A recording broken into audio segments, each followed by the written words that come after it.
What's up, guys? K.357 coming to you here. Today is Sunday evening. It's about 8:30.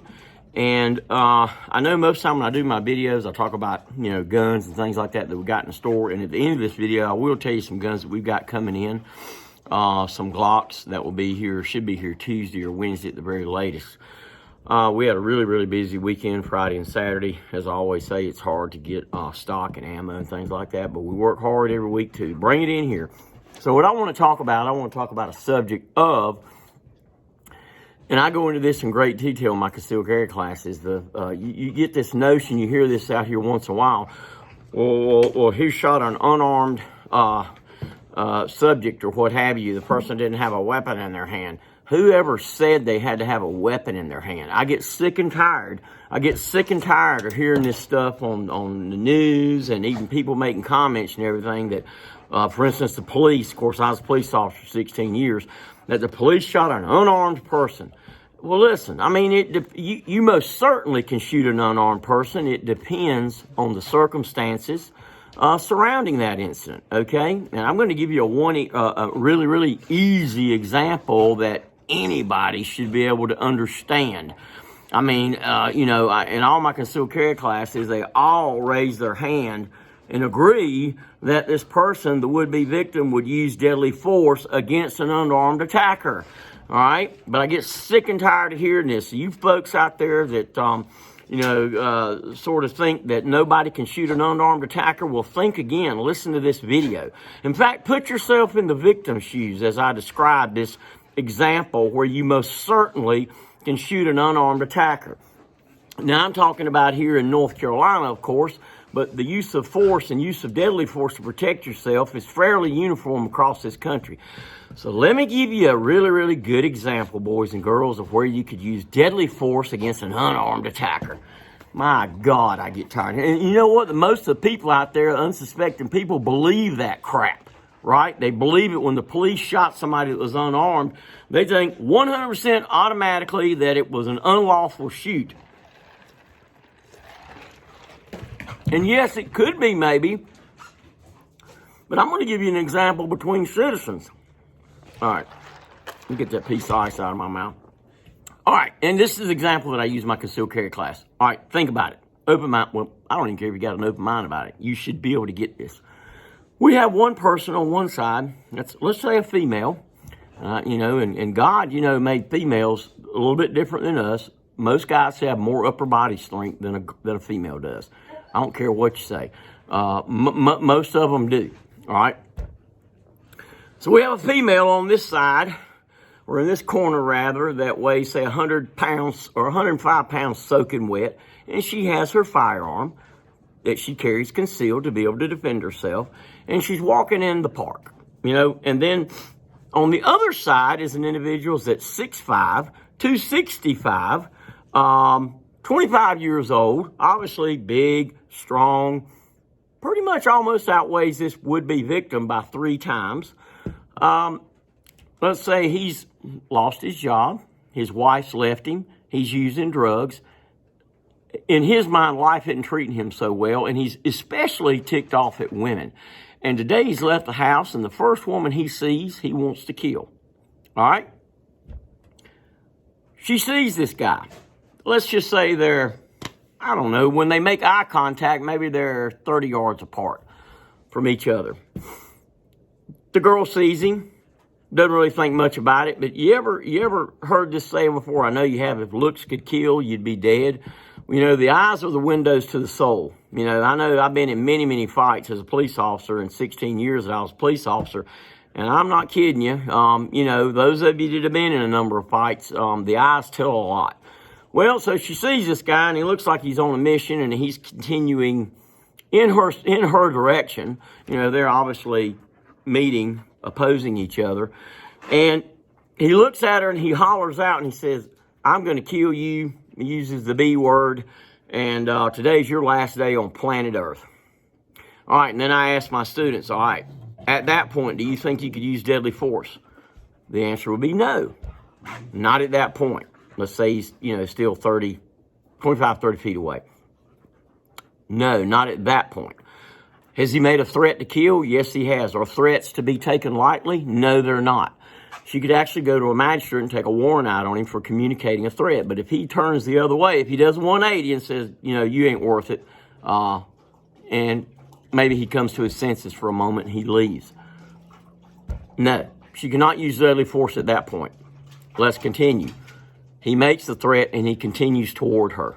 He continues toward her. Any of you heard of the knife rule, the 21-foot rule? Well, in the knife rule, that says that a subject with a knife can cover 21 feet in just under a second and a half. All right, 21 feet is 7 yards. When my students are out there at the 7-yard line, I tell them, now remember that video that you saw, the average person can cover 21 feet in just under a second and a half, meaning that if they all of a sudden decide in full stride to bum rush you, they can be all over the top of you in just under a second and a half. Go back to the scenario. He continues toward her. And then I ask my students, well, let me ask you this. Do you think she'd have a right to draw her firearm and point it at him? Absolutely. And she should. And the reason she points her gun at him is to get him to do what? To get him to comply. There's many times that I pointed my gun at people in 16 years, never intended on shooting them, but to get them to comply. And obviously it was a serious enough situation that I was justified in drawing my firearm and pointing it at the individual. All right? So she most certainly should point the gun at him. Now, if he's got enough brain cells left, maybe he's getting it, and, the gun is the equalizer. The gun's going to trump anything. It's going to trump his big tail. But let's say he doesn't turn around. So we know this guy must be Looney Tunes, out of his mind. I'll tell you another thing. If she's got time, it might even be a good idea to warn. Stop. Don't come any closer to me. I'll shoot. Stop. You've threatened to kill me. Stop. And, of course, we hope we have some unbiased witnesses standing around and they hear all that and they would give testimony to that should the need arise. All right, he's not stopping. Then I ask my students, all right, it's just really a matter of how close is she going to let him get to her. Well, she's taking training. She's taking concealed carry. She's taking my class. She knows about the knife rule. I show the video in that class. She knows about the 21-foot rule. She knows that this rascal can get all over the top of her. When he gets about 7 yards away or 21 feet, he can be all over the top of her in just under a second and a half. All right? And yes, she can use that knowledge that she has in her training, that she knows the average person can cover that distance in just under a second and a half. Now, there's nothing in the law book that says she has to warn. She has to warn this person is what she's about to do. Can't find it? Nothing there. Would it be would it bode for her very well in an investigation? Of course it would. As police officers, we're highly encouraged to warn before we use deadly force. But you don't have to do that. I mean, if you're, God Almighty, if you're 3 yards away from somebody pulls a knife on you, you're going to get cut. I can just tell you that right now, but you darn sure don't have time to warn. The only thing you got time, well, you don't have time to do it, but is to get your gun out and get rounds off, right? But if you have time to warn, I think that would bode well for you in an investigation. Nothing says you got to do it, but basically you did everything you could to give this idiot, this moron, a chance to turn the other way, do an about face, and go away and continue to breathe oxygen. So let's say he's not getting it. Then he continues toward her. Then I asked my class, I said, well, let me ask you something. Does he have the opportunity? Well, yeah, there's nothing between him and her but air and opportunity. Does he have the means to kill her? Oh, my God. My dog is walking around with 50 rounds of 9mm ammo. Give it to me, baby. Give it to me. Come here. Give me the bullets. Give me the bullets. Thank you. Stop. She likes guns and ammo, too. Lord, don't let me lose my train of thought here. But does he have the opportunity? Yes. Does he have the means? Does he have the means to not just do serious bodily harm? Because that's the thing, folks. If you can articulate, that's one of the 4 elements for you can use deadly force. If you can articulate that you're probably, and probably means more than likely, that you're going to receive serious bodily harm. Because remember, the serious bodily harm becomes for death anyway. That you're going to receive serious bodily harm, you have the right to use deadly force. So I would say, does this individual have the means to be able to do serious bodily harm to her? Absolutely. Well, where's the weapon? I don't see a knife or a gun. Well, you're going to get killed if you're sitting there looking for one. Maybe he does have a knife or a gun, but heck, he can kill her with his bare hands. He can stomp the life out of her. I know it seems like I'm getting upset, but I do, because I get sick and tired on the news of hearing these people before they hear all the freaking facts that you can't shoot an unarmed person. The person is the weapon. Do you get it? The person is the weapon. Come on now. If you were that girl, would you sit there and let that big rascal get his hands on you and say he's going to kill you? And it doesn't matter if he was going to do it or not anyway. All that matters is that he said he was going to do it. What would a reasonable person think? If he's going toward her, a reasonable person would think that he's going to carry the thread out, meaning he's going to do it. It don't matter if he was going to change his mind at the last second. So, obviously, somewhere around 7 yards, she needs to be putting some lead his way. Using deadly force. Absolutely. Absolutely. 100% lawful shoot. 100% lawful shoot. Now, if you don't understand that, please email me at kevin@carolinafirearmstraining.com, and I'll try to. I can't get any clearer than that. If you can't figure that out, then you don't need to be carrying a gun. You need to stay home. Right? But yes, you can do that. You can do that. You can use deadly force. Now, there are other examples that I can give you, but that's probably the easiest example I could give you where you could shoot a person. It's not that you're shooting an unarmed person. I understand it. I get it. People think they have to see a weapon of some sort. Well, did you know with castle doctrine law, if you find an unlawful intruder in your house, one of the things is you don't have to see a weapon.